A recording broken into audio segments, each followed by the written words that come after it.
Olá, pessoal. Tá bom? Assim? Olá, pessoal. Esse é o primeiro vídeo do canal. Eu sou Islene Reis. Eu sou o Lucas Palheta. E a gente vai falar como foi a nossa mudança para Portugal, tá?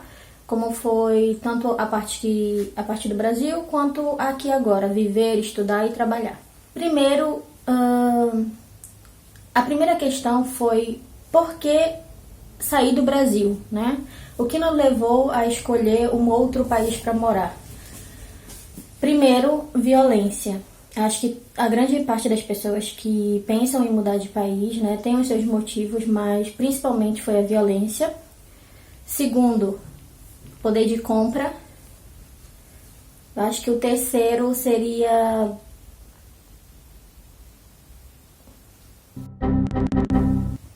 oportunidades de lazer, de conhecer outras culturas, de viajar, de ter um intercâmbio cultural, coisa que a gente gosta, de ter esse contato com outras culturas, por mais que tenha dificuldades em relação à língua e tudo, mas são experiências que valem muito a pena, por caso a gente gosta desse contato com coisas novas, com culturas novas, pessoas novas. Agora a gente vai resumir para vocês como foi esse período, tá?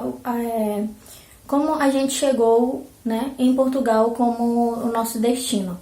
Então a nossa história começou em 2016, quando a gente, estudando alemão, teve a oportunidade de ambos, né, visitar um outro país, que foi a Alemanha.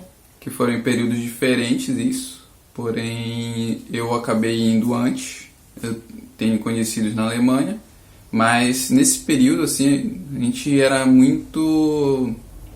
nós éramos jovens, então não tinha muita informação, a gente não sabia muito como funcionava, não tinha informação sobre o país, como funcionava, suas leis e etc, que é o correto de todo mundo fazer antes de fazer qualquer migração, independente se for de estado ou não, né?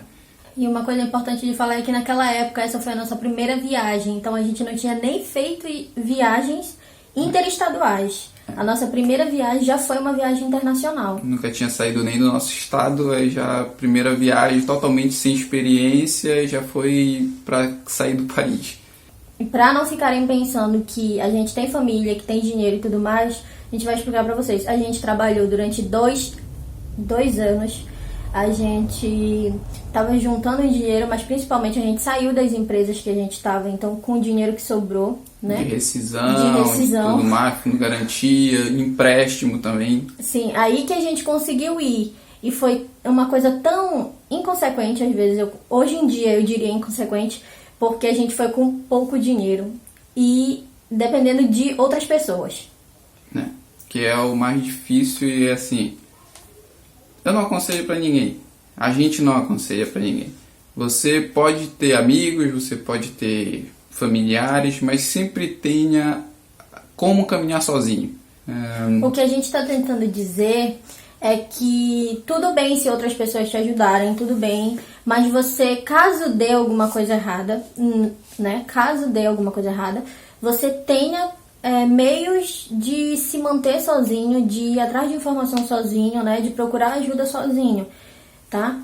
Não tô me dizendo que aconteceu isso com a gente, porque quando eu fui pra Alemanha, né? Eu passei lá aproximadamente 1 ano, então eu fui só pra passar as férias. Eu fui em novembro de 2016 e era pra me retornar pro Brasil em fevereiro de 2017.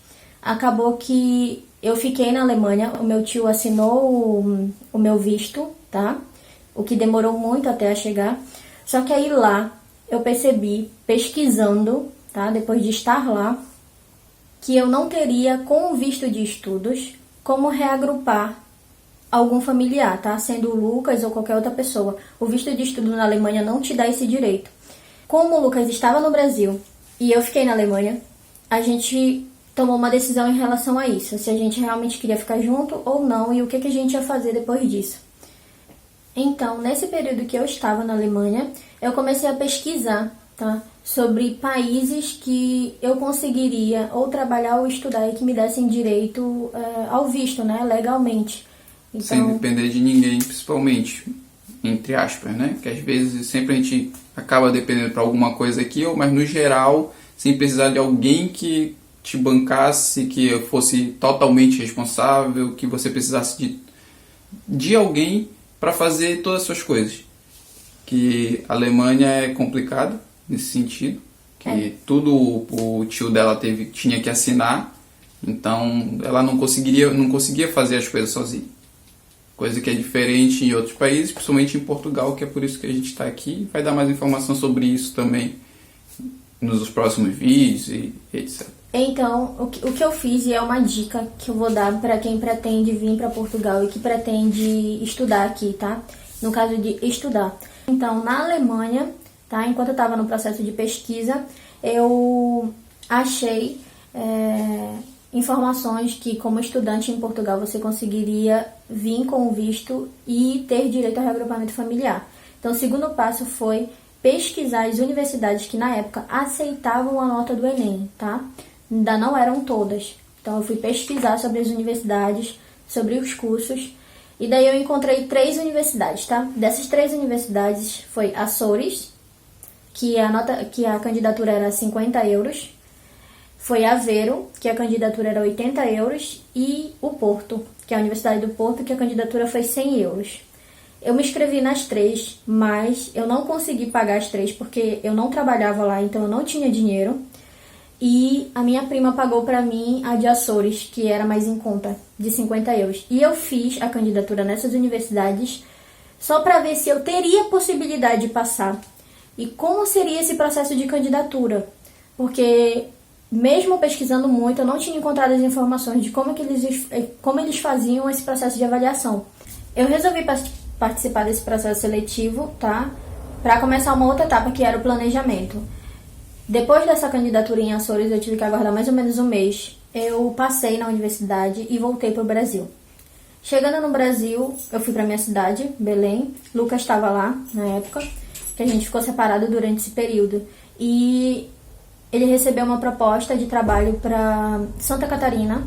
Então, nesse período que ela voltou da Europa para o Brasil, ela voltou para Belém do Pará, onde eu estava, só que eu já tinha acertado, eu tinha feito o processo seletivo todo dessa empresa e arrumamos nossas coisas e fomos morar em Santa Catarina para se preparar mais um período, pegar mais informações sobre justamente essa oportunidade que a gente tinha encontrado, que seria Portugal. Nesse período que a gente decidiu mudar para Santa Catarina, a gente já tinha traçado um pequeno planejamento do que a gente precisaria para vir realmente morar aqui em Portugal, para me conseguir estudar também. E o principal era o dinheiro, né? Que a gente não tinha dinheiro, eu estava desempregada, eu tinha acabado de voltar da Alemanha e Lucas tinha acabado de acertar esse trabalho, então a nossa família também não tinha como ajudar, nem a minha nem a dele. E a gente fez esse pequeno planejamento, que o principal era dinheiro. Chegando em Santa Catarina, tivemos toda aquela questão, assim como aqui em Portugal, de ter que arrumar um lugar para alugar, arrumar trabalho para ela também, organizar as coisas, comprar nossas coisas, porque a gente só levou também mala. Serviu como um teste de adaptação a uma outra cultura, tá? Porque apesar de ser no Brasil, as culturas são diferentes. É um Brasil no norte e uma Europa dentro do Brasil no sul. Sim, e esse detalhe fez toda a diferença em questão de viver longe da família, de realmente se a gente estava preparado para isso, se era realmente isso que a gente queria, né? Porque no final você acaba passando as datas todas distantes. Às vezes você tem dinheiro para ir visitar, mas não tem o tempo porque tá trabalhando. E às vezes você, tem o tempo, tá de folga, mas não tem o dinheiro para ir. E nem vale a pena, em certos casos, como aconteceu com a gente já diversas vezes, de ir do sul, numa folga do sul pro norte. Enfim, aí nesse período a gente preparou o nosso planejamento, tá? Que foi arrumar emprego e guardar dinheiro. Quanto, né? Sempre a gente cai nessas perguntas e essa será uma das perguntas que a gente vai responder aqui nos próximos vídeos sobre quanto a gente precisou guardar, como a gente fez esse planejamento, quais os documentos que a gente precisou, né, antes da candidatura para trazer para Portugal, documentos nossos, o que precisaram ser feito com esses documentos. Isso tudo a gente vai informar aqui. Geralmente uma coisa vai puxando a outra, uma coisa vai puxando a outra, e a gente também não quer que esse vídeo fique muito longo. Então esse vídeo, tá? Ele só é um vídeo de apresentação para vocês começarem a interagir aí com a gente, mas a gente vai fazer um cronograma do passo a passo de tudo que a gente fez. Primeiro no Brasil, toda a parte de documentação que a gente precisou fazer no Brasil, que a gente precisou usar no Brasil, parte financeira, tudo, e depois até a gente chegar aqui, que hoje em dia já estamos aqui há quase um ano, então tem muita coisa aí, tem muito material para vir, tem muita edição, tem muita coisa aí. Então vem bastante material por aí. Vem bastante dicas também, porque mesmo que você pesquise muito em vários locais, você sempre vai ter diversas informações, você nunca vai ter certeza. E teve muita coisa que a gente só aprendeu estando aqui, né? Principalmente ela na parte dos estudos dentro da universidade, alguns detalhezinhos que a gente não encontrou em lugar nenhum e acredito que não exista mesmo em nenhum canal do YouTube relacionado principalmente à parte de estudo. Então tem muito detalhezinho do dia a dia do estudante, então que vai vir por aí, ela vai contar tudinho para vocês. Então se você tem um sonho de viver em outro país e escolheu Portugal para isso, quer estudar, quer trabalhar e quer saber mais informações, fica ligado aqui no canal que a gente vai passar todas essas informações para vocês. Importante dizer, tá, gente? A gente não vai pintar o mundo cor-de-rosa aqui. Aqui a gente vai mostrar a realidade e não é tão fácil assim como as pessoas pensam, mas também não é impossível. Tudo depende de você. Então, se você ficou curioso para saber todos esses passo a passos, tá? De como se preparar para vir para Portugal, todas as dicas, né? E tirar todas as dúvidas que você tem, se inscreve no canal, ativa as notificações, deixa o seu joinha aí, ó, pra gente continuar fazendo novos vídeos. Deixe seu comentário para qualquer dúvida ou sugestão. Ou segue a gente lá no Instagram, tá? Vai estar aparecendo aí na tela. E a gente vai estar abrindo caixas de perguntas. Fica ligado, mande lá suas dúvidas. Quem sabe a gente pode até estar fazendo um vídeo sobre a sua dúvida, que pode ser também de outra pessoa. E é isso. Até! Tchau!